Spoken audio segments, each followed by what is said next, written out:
Me lleva ¿Qué la... Se cortó y no sé por qué. Ajá.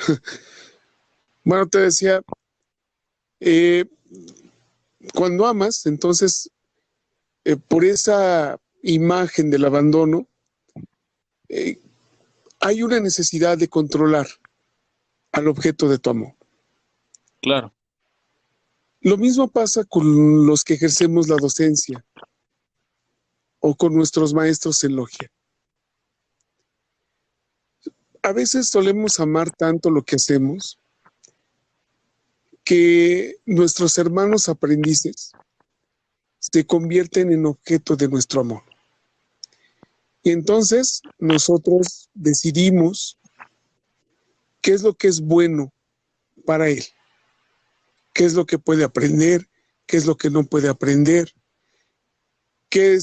cuáles son los temas que debe abordar, cómo los debe abordar. Y entonces nos convertimos en un panóptico de su formación, es decir, en un vigilante. Esto sí puedes hacer, esto no, y le dictamos es malo. En otras palabras, nosotros somos los constructores de su proceso de formación. ¿Qué pasa con ello? Que sin querer y sin nosotros darnos cuenta, lo que estamos haciendo es que nuestro hermano se forme con nuestra imagen y semejanza.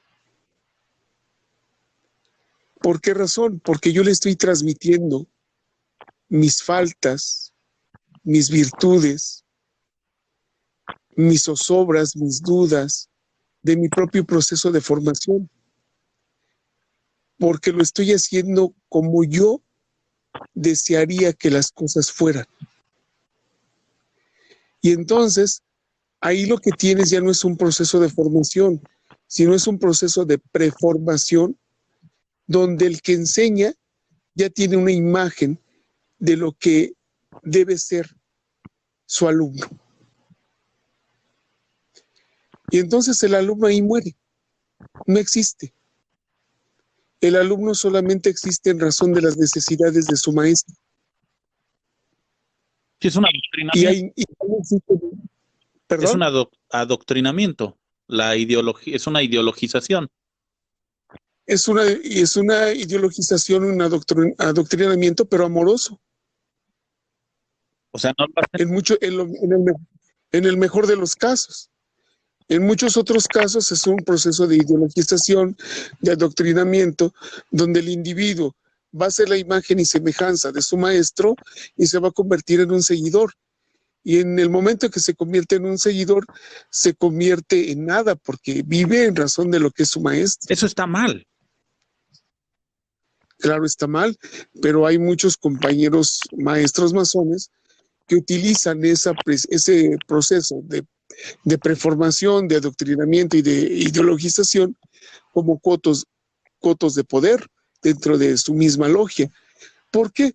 Bueno, pues por cuando llegan los procesos de candidaturas para las magistraturas dentro de cada una de nuestras logias, que es un proceso muy banal y muy profano, los masones nos olvidamos de nuestra formación masónica y nos convertimos en un sujeto más que requiere de reconocimiento a través de las bandas, de las medallas, de los títulos y nombramientos. Y es ahí cuando te das cuenta que el proceso de formación de muchos de nuestros hermanos ha sido una farsa. Y los ves que se pelean, y los ves que se dejan de hablar, y los ves que forman partidos dentro de sus propias logias, y ves que hay rebatingas por cotos de poder, y vas a tener cotos de poder siempre y cuando tengas un grupo de hermanos que te apoye, y ese grupo de hermanos son los que tú has formado. Uf, qué fuerte. Eh, sí. Entonces la gente que se está iniciando, que va a iniciarse o que ya está iniciada y está sin darse cuenta a lo mejor directamente de que está al servicio de, de quien lo formó, debe de salir de esa prisión, debe de encontrar su propia identidad. Si no, ¿cuál sería el propósito de la masonería sino una vil escuela que adoctrina gente? pero además adoctrinan gente por fines muy mezquinos y muy pequeños, que es un puesto dentro de una logia que no dura más que un año, que es un puesto honorario y que no te da más allá de beneficios que ser el gran maestro de tu logia. Bueno, pero eso lo hablamos en microescala, pero si lo ves en una gran escala, pues a lo mejor sería ser el muy respetable gran maestro, o a lo mejor también Claro, podría ser el que tenga seguidores en todos lados porque pues ya tiene un ego muy grande que necesita que los demás piensen y actúen como él. claro, pero ahí tocaste un punto muy importante. El ego, malentendido como melagomanía, ¿no? Claro, Eh, Ahí el ego no tiene su real significado como integración de mi completud, del sí mismo, sino de la megalomanía de hacerme figurar como una persona importante. Porque además, porque puede ser que fuera de las cuatro paredes de la masonería no soy nadie. Y voy a vivir mi fantasía con mis hermanos. Ese es un problema real.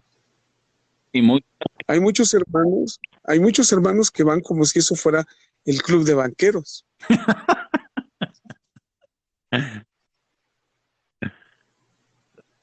Y te das cuenta que se han quedado en la forma, ¿no? Y que el símbolo no les ha hablado ni por equivocación, porque tiene los oídos tapados de egocentricidad y, y no hay forma de que un cincel por muchos golpes rompa una piedra que es más dura que el mármol. por supuesto. Y lo que tú decías, ¿cómo puede darse cuenta alguien que está al servicio de? Mira, cada vez que uno conoce algo nuevo o que alguien entra a un medio distinto, siempre hay algo que te va a deslumbrar, ¿no?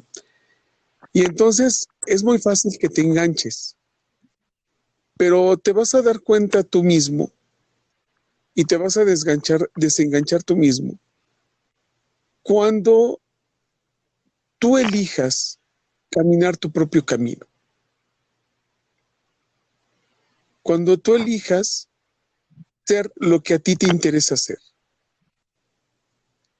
Si a ti te interesa llegar a ser el gran maestro de tu logia, si a ti te interesa tener una medalla de Past Master y lo sobrepones a tu propio proceso de formación, entonces vas a estar condenado a ser un seguidor, porque la única forma de llegar ahí es convertirte en parte de un grupo de poder que te impulse para ser el gran maestro o que te impulse para ser eh, no sé, el orador de tu logia o el gran orador de la Gran Logia del Valle de México, por poner un ejemplo. Si no, no lo vas a lograr. La política en todas partes es la misma, funciona de la misma manera, con cuotas de poder. Entonces, cuando tú te des cuenta de que tú quieres seguir tu propia vida, de que quieres seguir tu propio proceso de formación y lo eliges sobre las formas que la masonería te presenta en los títulos nobiliarios que ella misma te extiende dentro de la institución, pues entonces eso no te va a llamar la atención, lo vas a renunciar y vas a seguir de manera en solitario tu propio proceso de formación. Porque vas a entender que la trascendencia no son los títulos, sino la trascendencia es trascenderte a ti mismo. Y yo creo que muy pocos hermanos llegan a comprender eso, ¿eh?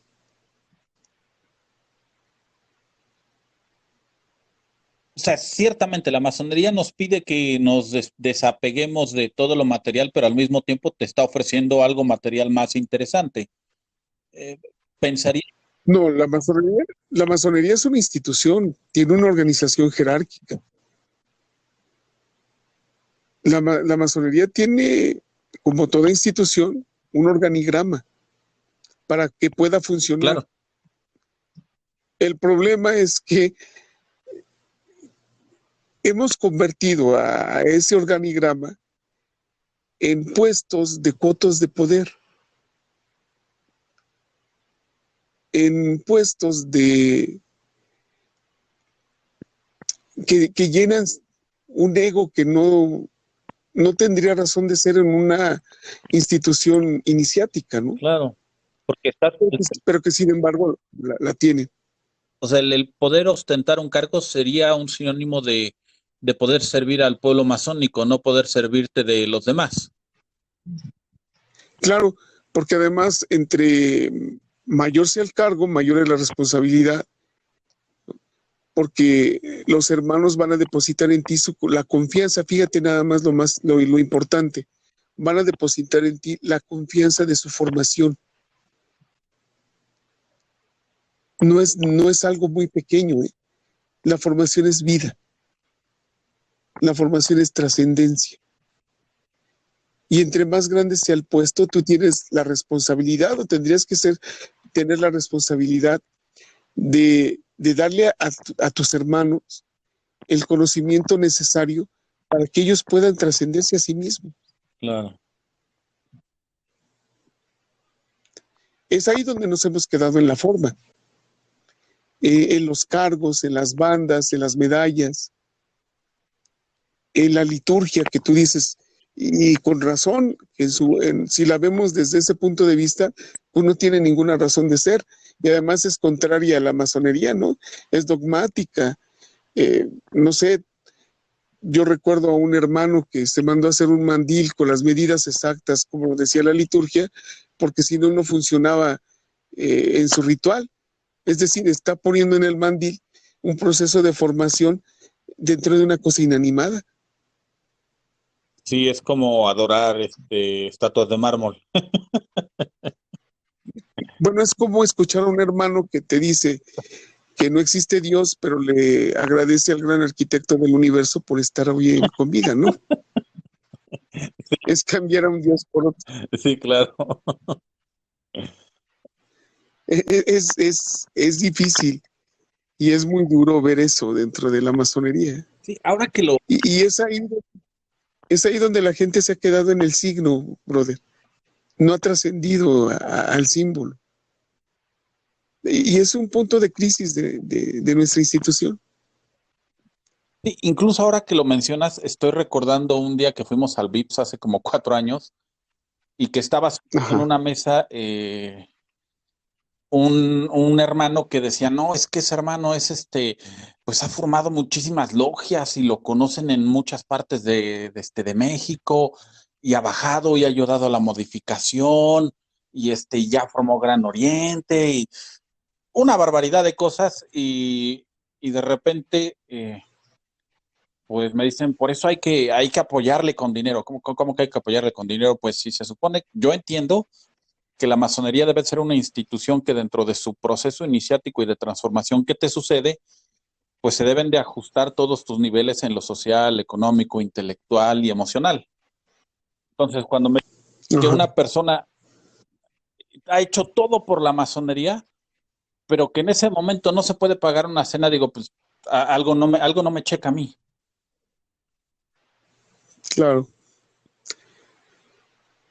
Mira, realmente yo creo que esa es una de las cosas que contribuyen al desprestigio de nuestra orden. Pero esto no va a terminar hasta que nosotros mismos, miembros de esta institución, le demos un vuelco. Y fíjate lo que te estoy diciendo, al pasado de nuestra institución para revitalizarla. Pero no ese pasado donde la masonería vive de personajes históricos, ¿no? Porque siempre te van a decir, ay, es que Simón Bolívar fue Sí, masón, los juaristas, por ejemplo. Juárez fue masón, pero nunca te dicen que Simón Bolívar renunció a la masonería porque terminó decepcionado de O'Higgins, por ejemplo, que lo traicionó y que también era masón. No te van a mostrar la carta donde Simón Bolívar renunció a la masonería, ni tampoco te van a decir que Juárez formó el rito nacional mexicano porque dentro del rito escocés y el rito yorquino no cabía. Entonces, yo creo que nuestra institución se va a revitalizar si regresa a sus orígenes, a, esta, a este proceso de formación espiritual, ética, moral, a través de los rituales y del proceso de interpretación del lenguaje simbólico. Porque si no, pues nos convertimos en cualquier escuela de política, o en cualquier escuela de filosofía, o en cualquier escuela de psicología, ¿no?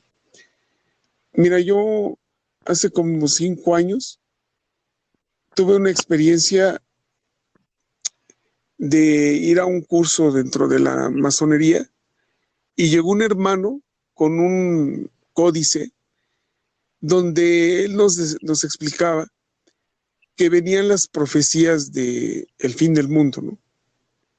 Pero lo creía tal cual que yo no sé si de verdad lo sentía, lo estaba viviendo, pero estaba angustiadísimo y lo llevaba envuelto no sé qué tantas cosas, porque si no lo llevaba envuelto de esa forma, en ese mismo instante se acababa el mundo. Y es ahí donde te das cuenta que la masonería también forma fanáticos, Claro. ¿no? Ese fanatismo que no tiene, no tiene un proceso de reflexión, sino la forma la toma a punta de figuras dogmáticas.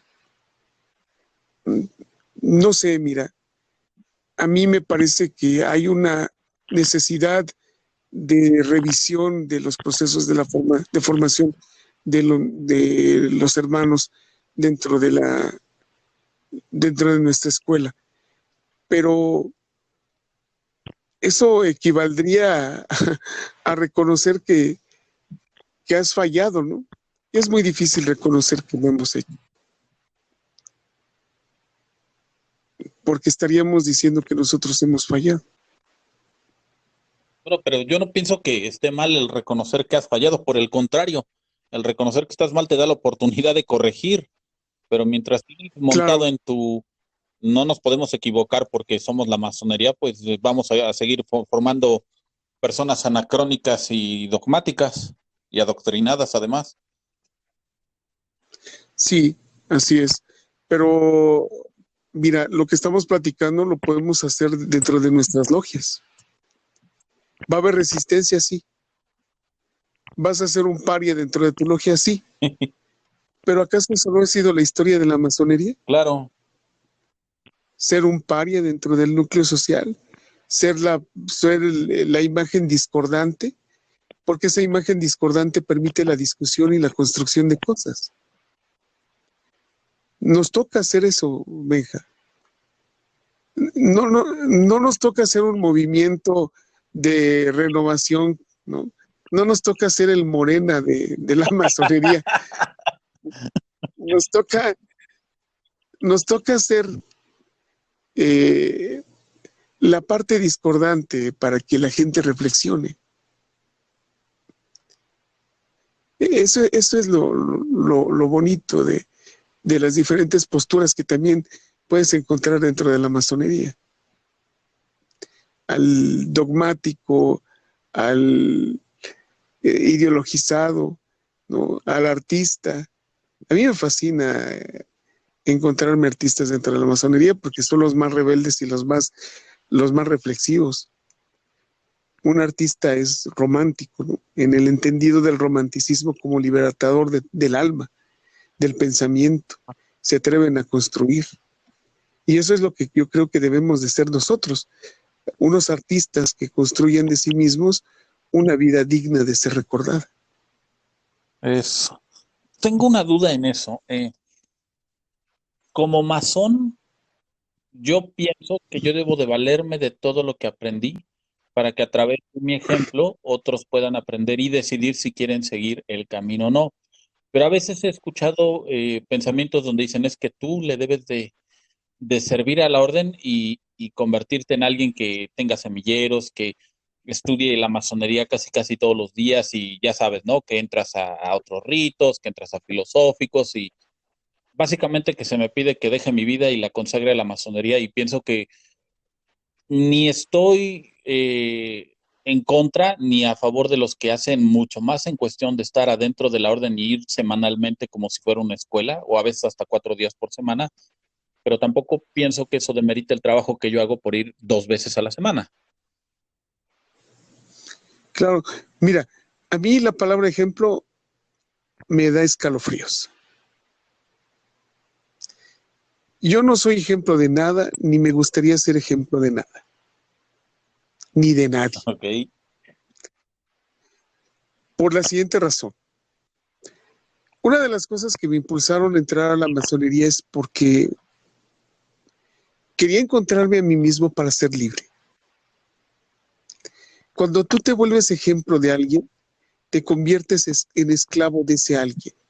Porque ese alguien o esos alguienes siempre te van a reclamar que te comportes como ejemplo de ellos.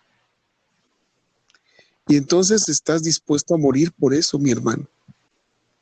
Porque ya no vas a ser tú, sino lo que los demás exigen que tú debes ser ok. o que tú debas. Por eso a mí la palabra ejemplo me da escozor y cada vez que me la mencionan me echo a correr, Sí, sí, tienes toda la razón. porque yo no quiero ser ejemplo de nadie. ¿Cuál sería entonces nuestro papel? El que te decía. Nuestro papel es el de hacer que la gente piense y reflexione. Nuestro papel es ese, romper, romper el status quo de las personas para que se tambaleen y busquen y se reconstruyan. Sí, sí, en total acuerdo. No lo había reflexionado como lo acabas de decir, pero tienes toda la razón. Cuando busca ser ejemplo o alguien se postula como ejemplo, pues acaba siendo y haciendo lo que Un esperan que prisionero haga. de sí mismo. Sí. No, no, a mí el ejemplo me da escozor. Yo siempre que me dicen, puede ser ejemplo, no, yo no soy ejemplo de nada, sí, ni de nadie. ¿No? La gente tiene derecho a equivocarse por sí misma y sola. Claro. Sí, no debes de... Que además es ajá, No, no, ¿qué ibas a decir? ¿Qué estabas diciendo? que además es lo más padre, ¿no? Porque a punta de golpes y fallos es como te puedes formar. Claro, y tienes La formación es dolorosa. a tener tus propios fallos, tus equivocaciones, tus aciertos. Nadie tiene por qué hacerte ni Claro. más sencillo el camino, ni por qué decirte por dónde irte. Tú debes descubrirlo Claro. porque es un proceso interno. Uh-huh. Mira, hay un dicho dentro de nuestros hermanos que es muy, muy común. Dicen es que tú que ya estás despierto, debes de hacer que los demás despierten, ¿no? Y mi pregunta es, ¿y por qué? Además, ¿quién dice que estoy despierto? ¿No? Sí, por supuesto, Mario, tienes razón. Sí, sí, porque debemos izar una bandera de liberar a la humanidad cuando dices, ni siquiera estás bien liberado de ti, ahora resulta que vas a cambiar a la humanidad. Así es. Sí, partiendo del hecho de que la formación es perenne hasta que te mueres, entonces, ¿cómo puedes decir en algún momento que estás despierto? Si te mueves entre sombras, Sí, sí, no tiene sentido eso. tus propias sombras, no tiene sentido. Es una forma muy egocéntrica de decir que los demás valen menos que tú. Y yo me he encontrado fuera de los templos masónicos a gente que sin mandil es una persona sumamente interesante y mucho más plausible oírla que a muchos que están dentro. Sí, estoy en total acuerdo contigo. Hay muchísima gente allá afuera que no se ha iniciado, que no le interesa iniciarse, pero que establecer una con ellos es súper enriquecedora. Que además a mí siempre me ha Claro, gustado el pensar pues la masonería es una institución de 20,000 que existen y es tan buena como cualquier otra, no es la mejor, ni hay que comprarse el cuento de que así es. la masonería es la gran transformadora de la humanidad, porque no lo es. Lo fue, lo fue, Ok, lo fue, pero esa generación tan vital, tan fuerte, tan transformadora de sí misma y de su entorno como fue el siglo de las luces, tuvo su momento histórico. Ahora nos toca vivir otro momento histórico. Claro. Somos masones de otro tiempo. Ahora ya no hay reyes. Ya no te tienes que esconder porque si no te matan. Ni tampoco estás empujando un proyecto de una nueva forma de visión del mundo, ¿no? Ya no estás luchando contra el dogma del derecho divino. Ahora estás luchando contra otros dogmas. Y vale la pena luchar primero contra tus propios dogmas para poder salir al mundo y luchar también. No puedes salir a luchar sin armas, Claro. sin saber quién eres tú, sin poder descubrir cuáles son tus facultades, tus virtudes, ¿no? Y todo eso lo conoces a través de ir descubriendo tu propio lado oscuro. Yo creo que eso es lo bueno de la masonería, lo terapéutico de la masonería. Y eso se da, brother, a través del ritual. Es ahí donde revives y vives el símbolo. Por eso es tan importante para la masonería los rituales. Claro. ¿No? Pero no como lo que tú dices, ¿no? Como un catecismo, ¿no? Yo recuerdo, ahorita me acordé cuando iba a la doctrina, ¿no? Y te decían, ¿quién es Dios? Y tú decías, Dios es omnipotente, omnipresente y no sé qué tantas cosas, ¿no? Y en muchas ocasiones la liturgia sí se ha convertido. Sí, estoy en total acuerdo que necesitamos retomar la liturgia como un proceso de interiorización, y además que debe de tener cierto, si estamos representando una obra de teatro, pues debemos de hacerla con todo lo que ello requiere, ¿no? Como si estuviéramos repitiendo una oración para ver cuándo acabamos más rápido o irnos a cenar, o porque llegaste tarde, o porque alguien llegó tarde, o porque simplemente decidiste que vas a hacer las cosas de manera económica. Claro, claro, porque cuando tú cortas el ritual le quitas esa intención que es revivir el símbolo, que es vivir el símbolo, Sí, ¿no? A través de cada una de las partes que conforman ese ritual. lo que yo entiendo en ese aspecto es que cuando tú llevas el ritual a cabo, tú le estás enseñando a tu cerebro a pensar de manera ordenada, sistemática y jerarquizada para que también se refleje en toda tu historia, en toda tu vida. Pero cuando tú empiezas tus fórmulas económicas o a invertir pasos o a quitar pasos o acelerar pasos, pues de igual manera tú le dices a tu cerebro, ve rápido, hazlo rápido, no reflexiones, no pienses, no medites, actúa, actúa, actúa, y pues se perdió el propósito del ritual, que es reflexionar. Claro, y además cuando hoy en día el ritual está al alcance de todo mundo, ¿no? Claro, Puedes verlo en YouTube, puedes verlo, puedes conseguir un libro de masonería, etcétera, ¿no? Antes tenía más potencia, más fuerza el ritual, porque era un acto que solamente se compartía entre iguales. Hoy el saber está en todas partes. A lo mejor la imagen que ven en un documental de YouTube o en una ceremonia que algún hermano haya grabado y que haya subido, no es lo suficientemente eh, fuerte como para que alguien lo pueda entender. A lo mejor habrá situaciones donde solamente tú y yo y los que tenemos este proceso de formación lo entendamos, pero el chiste no es que lo entiendan los que están afuera, sino los que estamos adentro, porque los que estamos adentro somos los que le damos vida. Los de afuera lo curiosean, nosotros lo vivimos o lo deberíamos de vivir. sí, estoy en total acuerdo. Mario, me ha gustado mucho esta plática y siempre me ha gustado que cuando íbamos a trabajos tú nos contabas alguna historia y nos dejabas una súper reflexión, y como te lo dije desde la vez pasada, me interesa acercarnos a la gente a través de estas historias que tú siempre cuentas y envuelves al pensamiento en un modo literalmente diré mágico, místico. Bueno, ya me dijiste Merlín. Te lo dije, tú solito te lo ganaste. Fíjate que hace mucho tiempo descubrieron unas cuevas en Francia, en la región de Lascaux, y a la entrada de esas cuevas había unos cráneos de oso con huesos en forma de cruz dentro de sus fauces.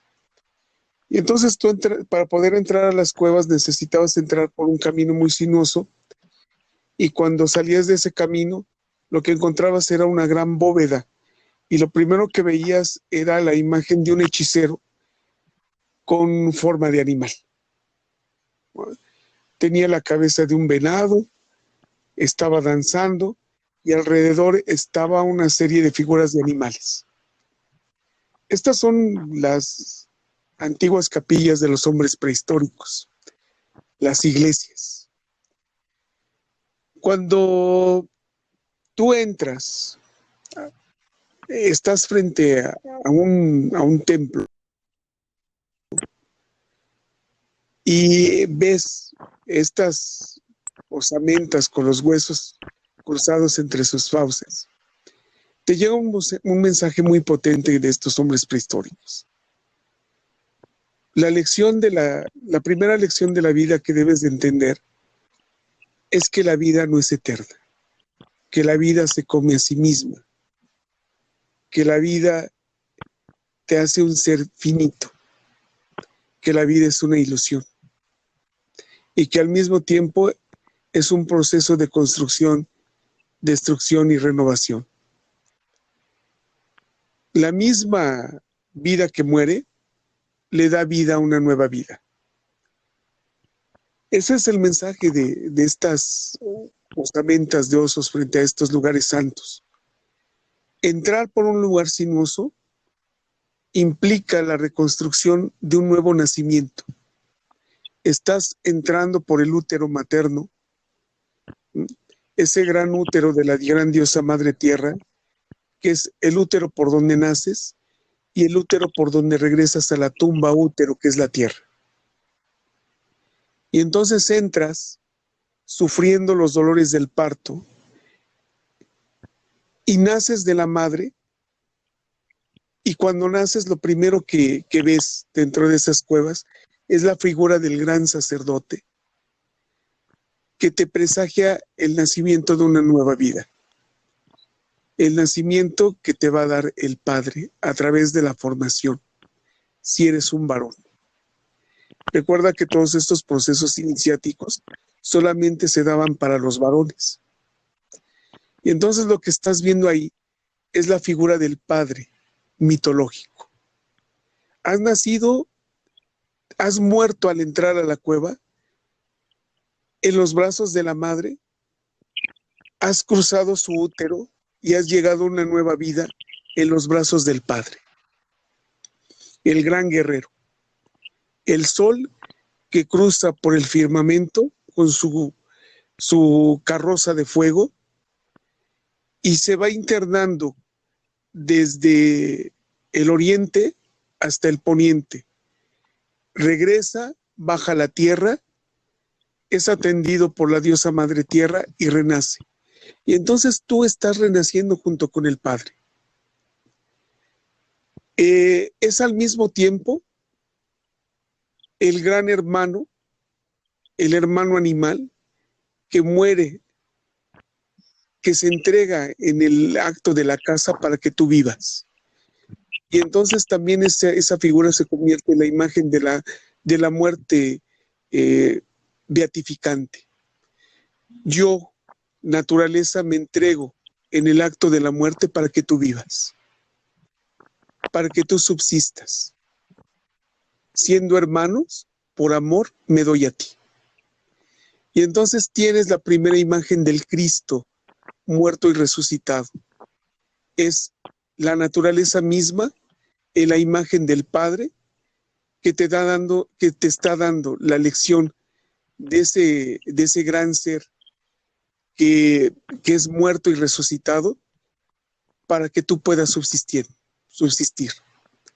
Entonces, el Padre, fíjate, esta cosa tan interesante, mueres en los brazos de la madre, resucitas por el útero materno, que es la tumba útero, que te hace regresar a ese lugar que es la matriz materna, donde te encuentras con el Padre, para volver a renacer, pero ahora en un mundo distinto, en un mundo mágico donde dejas por ese proceso sinuoso el mundo de la niñez para convertirte en un hombre. En la imagen que está ahí presente, el padre benefactor, el hermano oso, el hermano lobo, la naturaleza que se entrega para que tú subsistas, y al mismo tiempo el guerrero, el que va a luchar por la vida, el que forma parte de la vida de los hombres y que nace a través de las enseñanzas del Padre. Y este es el proceso que todos nosotros vivimos en el momento de nuestra iniciación, Benja. Si tú recuerdas, lo primero que hacemos es bajar a la tierra, sí, a esa tumba útero, y nos encontramos con nuestra madre, la muerte.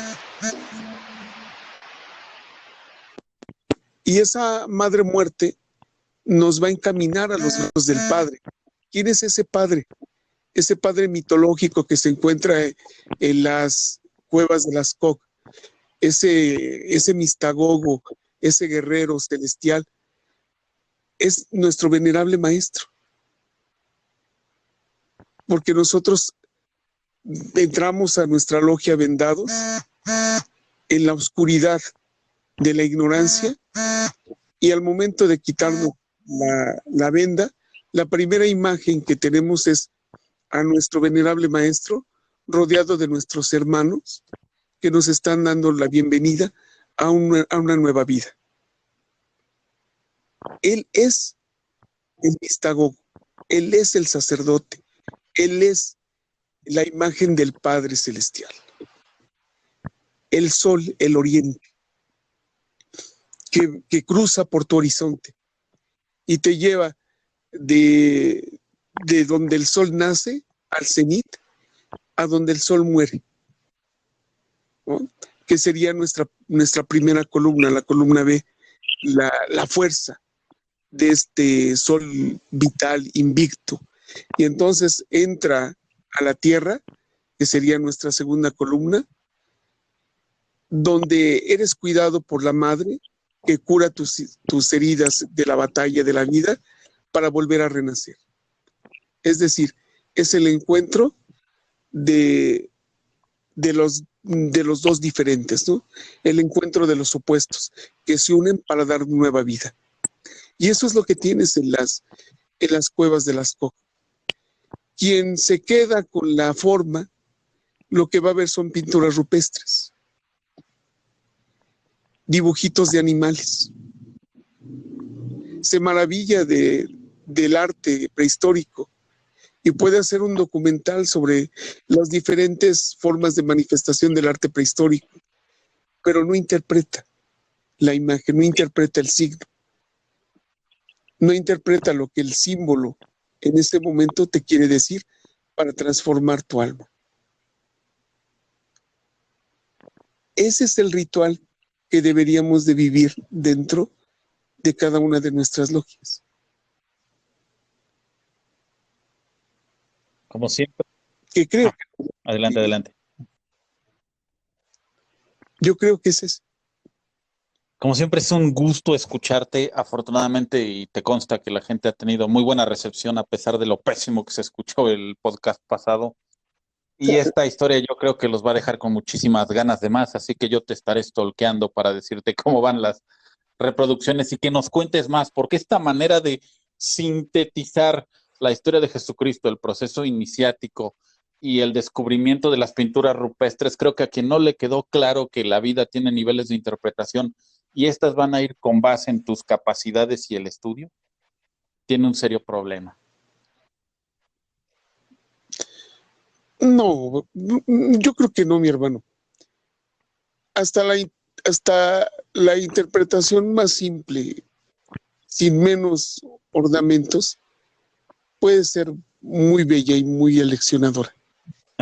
Ok, ok, pues bueno, yo solo Nosotros, nosotros hemos cultivado el arte de la oratoria para que nuestro mensaje pueda llegar de una manera más fuerte. Pero nuestros hermanos aprendices nos dan lecciones también muy importantes, siempre. que es el recuerdo de tu origen. Y es el estar siempre con los pies en la tierra para darte cuenta que a cada momento de tu vida siempre estás aprendiendo. Por supuesto. Y no hay discurso que no te enseñe, ni hay discurso que no se haga sin propósito. Correcto. Fíjate, en muchas de esas cuevas hay manos y el único objetivo son figuras muy sencillas, pero la profundidad del mensaje es, fui, aquí estuve, recuérdame. Y son unas manos. No pudo ser más sencillo, ¿verdad? Pues este podcast está fungiendo como esas manos. Ojalá. Mi hermano, te mando un abrazo fortísimo y nos vamos a seguir escuchando porque son fascinantes estas historias.